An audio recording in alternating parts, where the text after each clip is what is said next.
Magandang hapon po sa inyong lahat.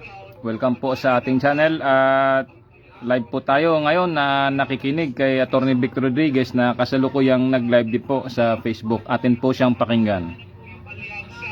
Alyansa ng Kainsuka. Ulitin ko ang EDSA we commemorate bilang respeto din sa mga tunay na dilaw. Pero ito pong mga naglalabasan ngayon, mga hilaw na dilaw, mga Kainsuka. Kasama na po dyan ang Tinglawan, ang Akbayan, ang Makabayan, yung mga banal-banalan, yung Kainsuka, yung Kainsaba. No, so magdaan-daan po kayo na ito po yung alyansang ito, yung alyansang Malansa. Sila rin ang sumira na sa tunay na diwa ng EDSA. Saan ka nakakita? Ang selebrasyon ay yung panahon na pinatalsik ang ugat ng kurakot at korupsyon sa ating bansa. Ngayon magkakasiting na po sila. Ang issue pa rin, pareho ng issue nung ama nung araw, kurakot at korupsyon, ganun pa rin ngayon. Pero ang malaking pagkakaiba, yung mga ilaw na dilaw, yung Tinglawan, yung Akbayan, yung Kabayang Black, sama-sama na po sila. Pinoprotektahan na po nila yung aparato ng korupsyon sa ilalim ng pamunuan ng administrasyon. And incidentally, yung probinsya po ng Cebu played a very, very huge critical and significant role way back in February of 1986 and even days leading to February of 1986. Kaya tayo po ay nagpunta roon ng Sabado. Nais ko pong pasalamatan muli ang ating mga kasamahan, yung Save the Philippines Coalition, yung Barong Lumad, Talisaynon, yung ating mga kasama sa Mandaue, at syempre yung Akbang ng Maisog Cebu. Salamat po sa ating mga nakasama na Cebuano. Nandyan po si Ladies First, si Mayor Paz Radaza, si Bingol Bello, kasama natin, si Mayor Mike Rama, si Lito Ruiz, syempre at ang aking kaibigan, si Mayor Jonas Cortez upang higit pa pong palakasin at organisahin ang hanay para po sa ating presidenteng si Sara Duterte. No, maraming salamat. Siyempre, yung sa Talisay, napaka-organisado rin nung event natin dyan. Napakarami po nag-attend. Today estimate po nasa 2,000 yata yung nag-attend. Maraming salamat kay Mayor Alan Bukaw. Maraming salamat sa iyong pagpapasinaya dyan sa Barog, Lumad, Talisaynon at Save the Philippines Coalition Memorandum Agreement signing tayo noong Sabado. Maraming salamat, mabuhay po kayo. Speaking of Cebu, bakit natin inuubara? Sapagkat again nga sabi ko sa inyo, Inday we trust. We trust Inday na tatahakin niya yung tamang direksyon upang maiahon po tayo sa lugmok ng korupsyon at kurakot at panagutin lahat ng kasali dito sa aparato ng korupsyon ni Bongbong Marcos. Dito po sa balita kaya po ginagamit yung mga online sites na identified po sa kanila para walang tanggihan. Dito po sa news site ng inq.net, yan nila linabas na nagbigay po si Bongbong Marcos noon nung kasagsagan, tatandaan ho ninyo, noong September 30, 2025, ginanig po ng 6.9 magnitude quake. Lindol ang Cebu. 6.9. Malakas po yung lindol na yun. Ang itinulong po ni Bongbong Marcos ay 224 million pesos. Para po sa lindol yun napakalakas po ng lindol na yun. 224 million. 8 for quake hit Cebu. Mga kasamaan nating Bisaya, yung mga taga Cebu, mga Cebuano, yan lang ang halaga sa inyo ni Bongbong Marcos. Bakit? Alam mo ninyo, nung siya ay nagpunta sa Naga, ang ibinigay po niya, para po walang tanggihan, tanggalin na lang po natin itong isang kung saan galing. para naman maprotektahan din ng tao, no? Yan. Ito po yung comparison.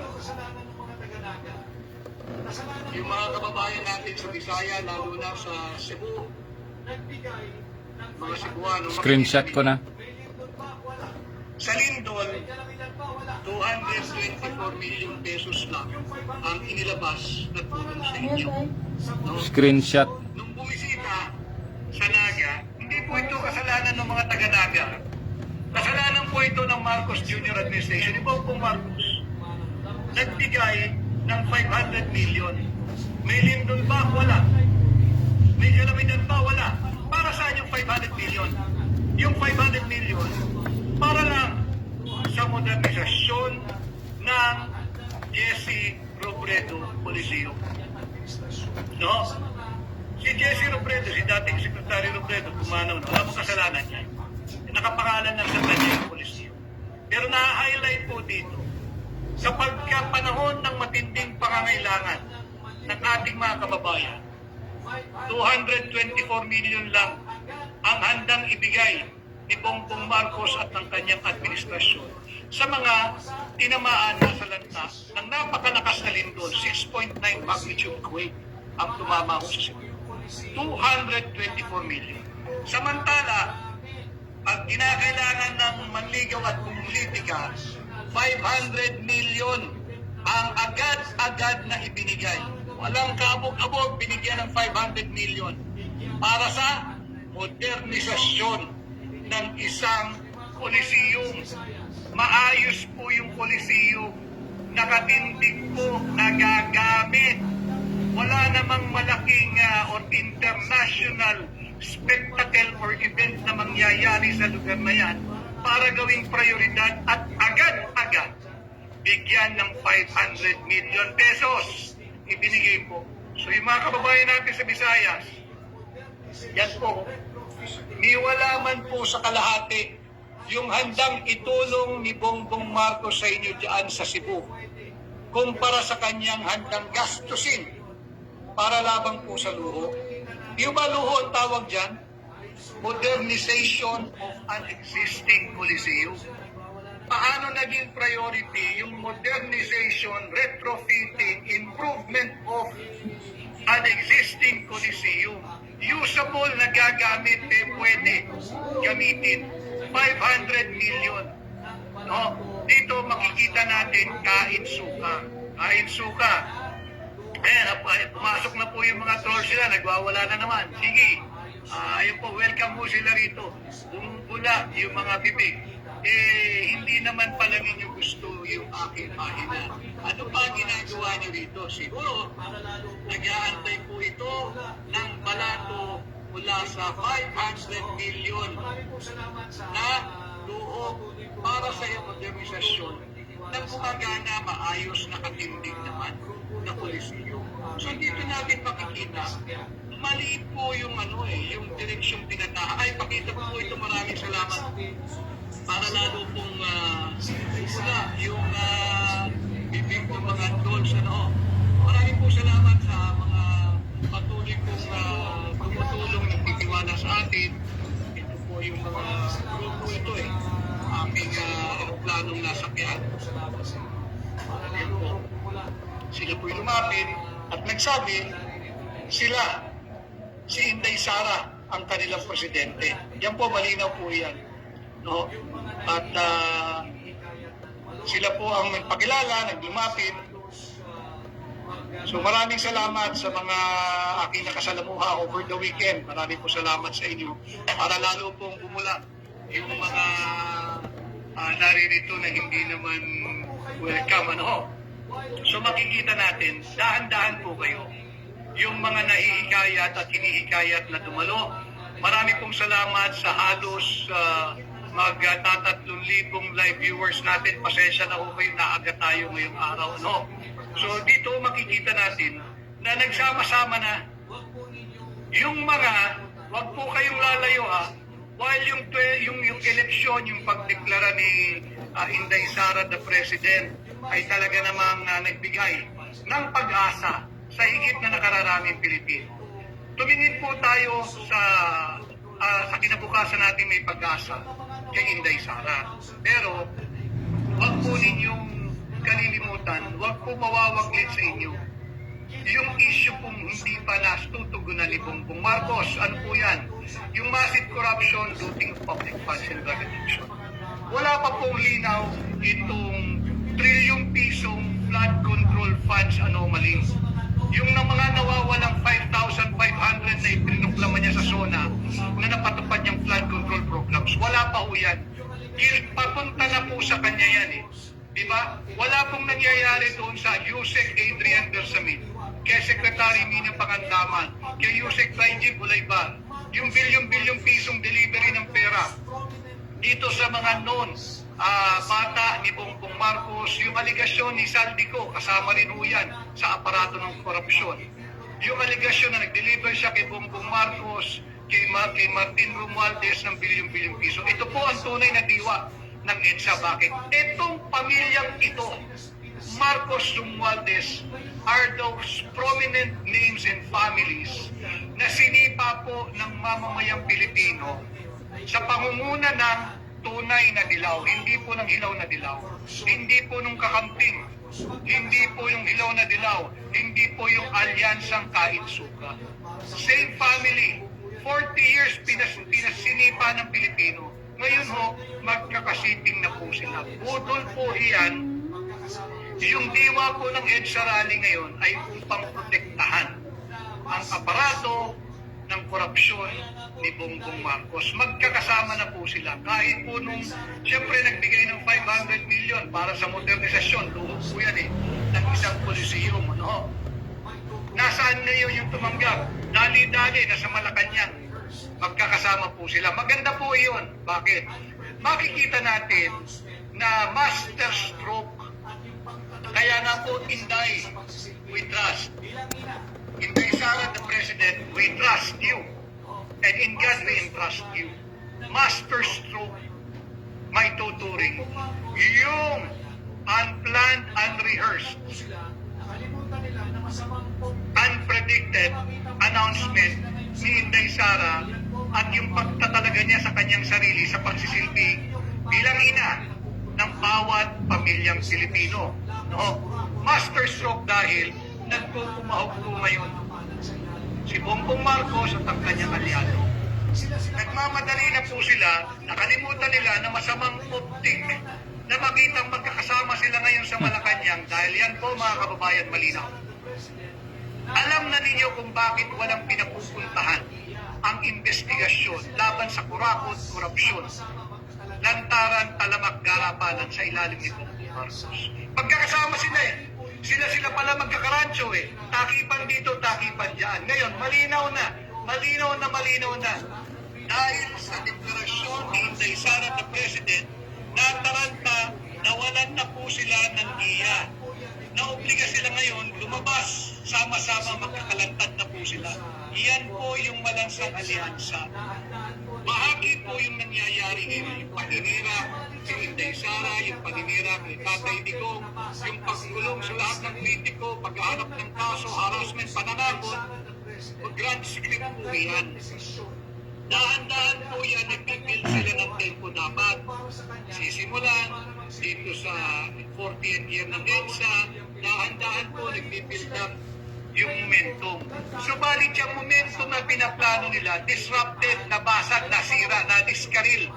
Nung nag-anunsyo po si Inday Sara, the President, ng kanyang desisyon na italaga ang kanyang buong buhay, hindi na po para sa kanya, kundi para magsilbing ina ng bawat pamilyang Pilipino. Nagmadali po sila eh. Ngayon po, lantaran sila ngayon magkakasama. Kaya pala walang pinapupuntahan. Kaya pala walang pinatutubuhan itong flood control scam investigation. Bakit? Magkakasama po sila. Malinaw na yung matagal natin sinasabi, magkakarancho po ito. Iisa lang ang kanilang layunin. Pagtakpan yung korupsyon at ipagpatuloy ang legasiya ng kurakot at korupsyon at pahala sa buhay. Kayong mga Pilipino tayo, bahala. Tingnan mo nga yung Article 7, Section 5 dyan. Malinaw po yan. Yung panunumpaan ng isang presidente at vice president Yung ginawa sa computer. sa kanyang Article 7, Section 5, tingnan mo nga. Constitution, na ang kanyang buhay ay hindi lang para sa kanya. Executive. Kundi itinalaga na niya ang kanyang buhay para Article 7, magsilbi Section at 5, maging Oo. ina National ng Constitution. bawat pamilya. Philippine Constitution. Malinaw po yan. Huwag po kayong basta-basta magpapaputol. Kung walang pasok sa Wednesday, pahinga na lang po kayo sa bahay, mag-enjoy na lang po kayo. May wala namang pasok, papayagan kayo ng inyong mga magulang, kumain na lang po siguro sa labas kung may natitira pang konting alawan, sumunod na sine, kasama ang pamilya o yung mga kaibigan. Ano. Pero yung rallying yan, budol po yan. Huwag po kayong magpapaniwala dyan. Bakit pa kanyo? Nagbukas na po yung Ramadan sa ating mga kapatid na Muslim at yung Lenten season sa ating mga Katoliko. Yung mga banal-banalan, kasali po dyan. Ngayon, ito pong pangako ni Bongbong Article Marcos 7, Section na 5. maraming magpapasko sa kulungan. December 15, 2025, may Basahin ko? daw. Hindi Sana. umabot, tumawad bago magpasko. Hindi pa rin umabot, tahimik na sila. Nag-New Year na po. Pasok na Mandates that the itong President, Vice 2026. President, or Ulitin acting natin ito. President must take a Nag-Valentine's specific na po. oath Mm. or affirmation to faithfully Ang fulfill their Chinese New duties, Year, makakadalawang defend New the Year na yan. Constitution, Wala pa rin yung execute law, nasukulong na malalaking laws, isda, and malalaking serve the nation bating, before entering malalaking office. balyena, This mga ensure a tambaluslos, legal, naya pa rin. moral commitment Ito, to the position. nabanggit ko yung Ramadan at yung Lent. Simula na po pareho yan. Eh baka naman, President and Vice hindi President baka, shall be elected direct vote nagkakatiyak elected tayo. Meron na naman kung darating na Pasko. Sa kalendaryo po ng mga Katoliko, yung Pasko ng pagkabuhay sa ating mga kapatid na Muslim, yung Idil Fitr, yung pagkatapos ng Ramadan, it's a joyous event for them, a joyous occasion for all our brother Muslims. Pagkakaroon na naman po ng dalawang Pasko, sa Katoliko, yung Pasko ng pagkabuhay, sa ating mga kapatid na Muslim, yung Idil Fitr, wala pa rin yung nakukulong na malalaking isda, naglalaki ang pating at yung mga balyena at yung mga tambaluslos. Yan po kalala ang kurakot at korupsyon sa ilalim ng Marcos Jr. administration. Pareho po yan. Kagaya po ng aking nasabi, maaga po tayo ngayon dahil mamaya po ay 5:30 live po yung coverage naman sa ICC hearing ni Pangulong Rodrigo Roa Duterte. Hindi po siya. Winave na po niya yung kanyang pag-attend personally dahil hindi po niya kinikilala at hindi dapat kilalanin ang jurisdiction ng ICC. Walang jurisdiction ang ICC sa pagkatao at kaso ni Pangulong Rodrigo Roa Duterte. Ang kaso ng kaalyansa ni Bongbong Marcos, yung alyansang Manansa, yung masangsang na alyansa, yung Tinklawan, yung Ilaw na Dilaw, yung Akbayan Marcos Alliance, yung Makabayan Marcos Alliance, yung Banan-Bananan Marcos Alliance, yung Kain Saka Marcos Alliance at yung Kain Suka. Huwag po kayong maniniwala dyan, huwag po kayong magpapaputol dyan. At yun din binanggit din po ng mismong gobernador ng Bangko Sentral ng Pilipinas. BSP Governor ho mismo nagsabi nito. Malinaw pong sinabi ng BSP Governor na suko na po ang BSP, yung Bangko Sentral. While nakatutok po sila labanan ang inflation for this year, 2026 and 2027, limitado lamang po ang kanilang magagawa, ang kanilang kakayahan. Ano po ang sinabi ng gobernador mismo ng Bangko Sentral ng Pilipinas? Hanggang hindi inaayos ng administrasyon ni Bongbong Marcos ang issue ng lantaran, malawak, talamak at garapalang kurakot at korupsyon, investors' confidence will not come back in the country.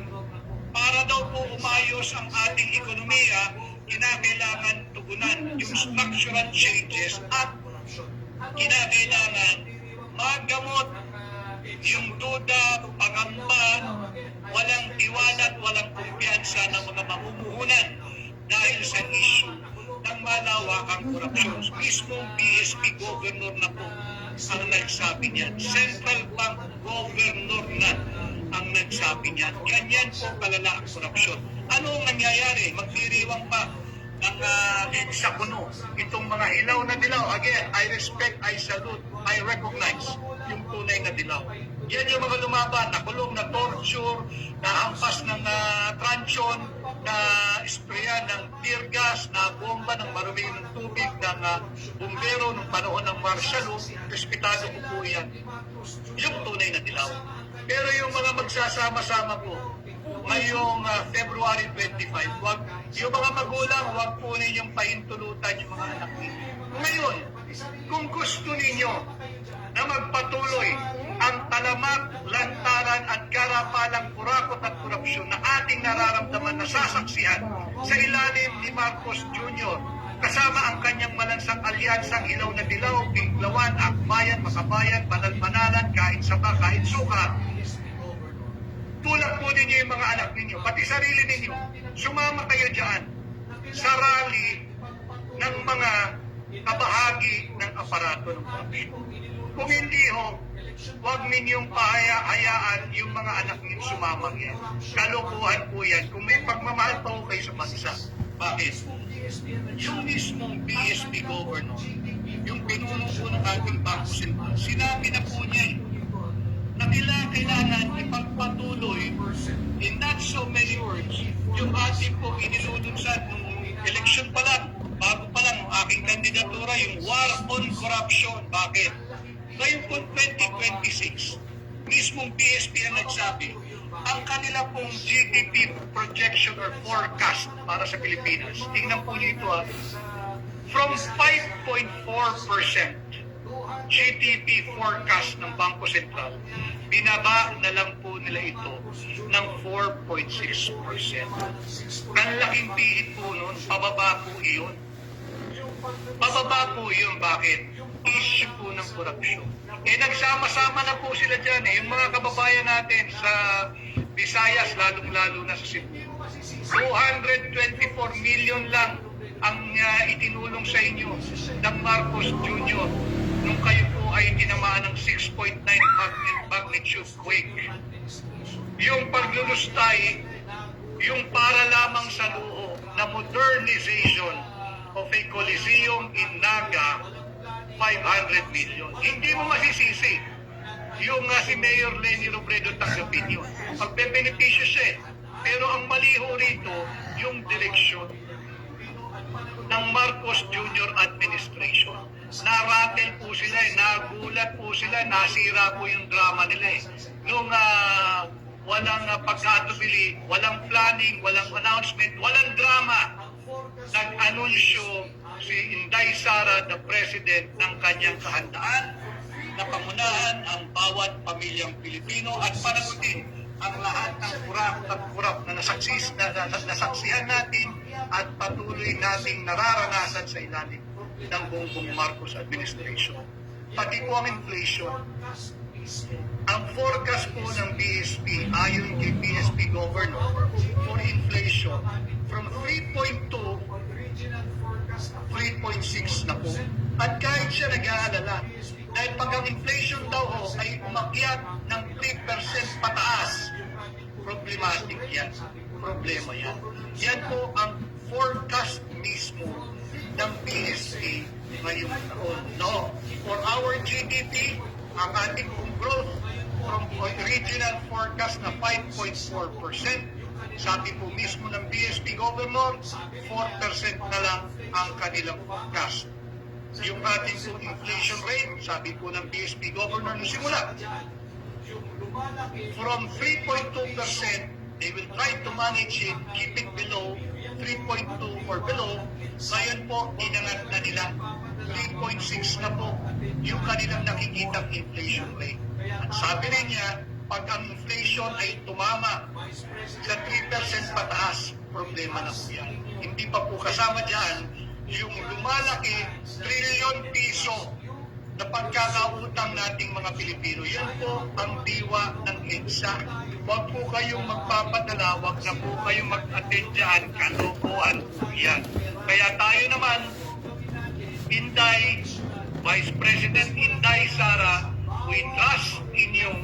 And yes, in God's hands that we entrust you, your safety, your protection.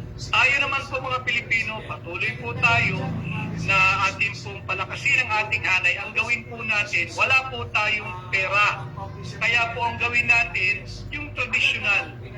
Simulan po natin sa bawat pamilyang Pilipino na pangungunahan at kakalingain ng ina ng Republika ng Pilipinas, si Inday Sara, the President. Galit na galit dyan yung magazine na Chismis, yung Daily Tribune. Magazine po ng Chismis yun eh. Ang publisher po niyan yung Willie Fernandez. Agad-agad, pinasinisiraan po si Inday Sara, the President.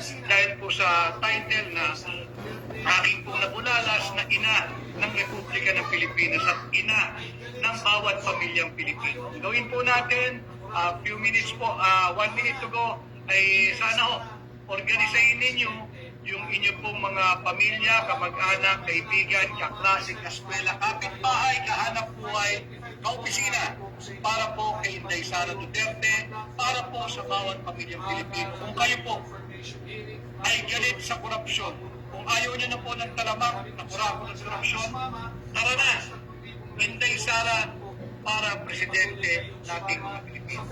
Maraming po salamat sa lahat ng sumama. Next time, mas makaka po tayo.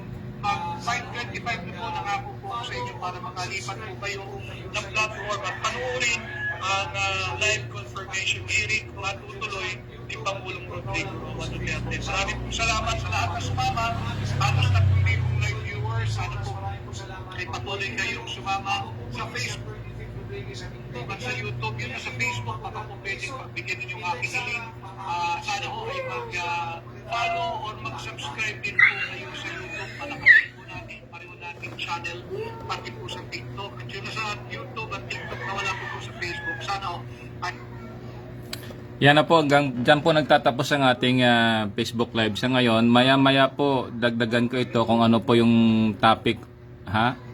So, salamat po sa Diyos, sa Panginoon, kasi sa Panginoon at sa Espiritu Santo, salamat po. At salamat po sa inyong lahat. Manood po tayo ng live coverage po ngayon sa The Hague. Mag-uumpisa po iyan, mga ilang minuto na lang.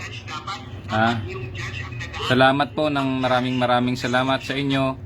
Ito po ang inyong host, Jesus Sukgang Jr. sa segment nating Vox Populi. Credit to Attorney Vic Rodriguez.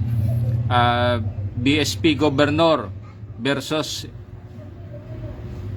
corruption, yun siguro yung pinaka-title ko. So maraming salamat po sa inyo sa patuloy ninyong suporta sa Facebook na ito, sa Facebook channel ko. At paki-like, share, and subscribe din po, at paki-follow na rin po yung aking YouTube channel. Opo, tulungan niyo po ako sa aking YouTube channel. Sana po at makapag-subscribe kayo doon para umabot ho ako ng 50 subscriber at makapag-live din po ako doon sa YouTube. Loobin po ng Diyos, gagawa po ako ng mga hakbang, hindi lang po sa aking personal na issues, kung sakali man po na makapag-file po ako ng kaso sa korte, iba-iba pa pong mga issue po doon din po sa Facebook Live, sa YouTube. Paki-follow nyo rin po. Salamat po sa Diyos. At sana kayo ay masaya kasama ng inyong pamilya, at kung kayo nag-iisa ay masaya kayo sa Panginoon.